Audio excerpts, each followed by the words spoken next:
کا وعدہ ہے کہ انتم الاعلون ان کنتم مومنین، ایمان والے دنیا کے اندر سر بلند رہیں گے.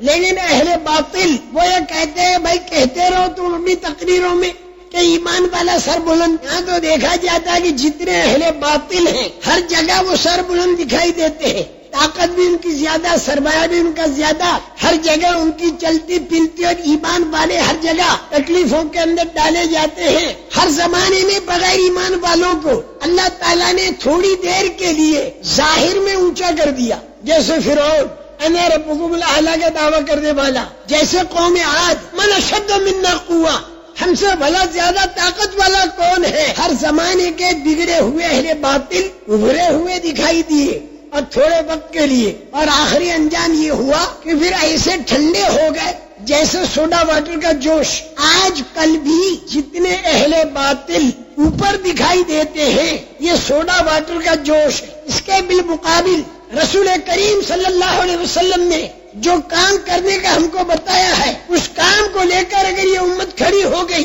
جیسے صحابہ کرام رضوان اللہ علیہ اجمعین کو رسول پاک صلی اللہ علیہ وسلم نے دعوت کے کام کے اوپر کھڑا کیا، ایک طرف تو زبان سے بھی جم کر دعوت دی، ڈنکے کی چوٹ دعوت دی، جا کر اچھی طرح سے قیصر روم کے دربار میں کھڑے ہو کر لا الہ الا اللہ اللہ اکبر جو کہا ہے تو اس کا سارا محل یوں ہلنے لگا.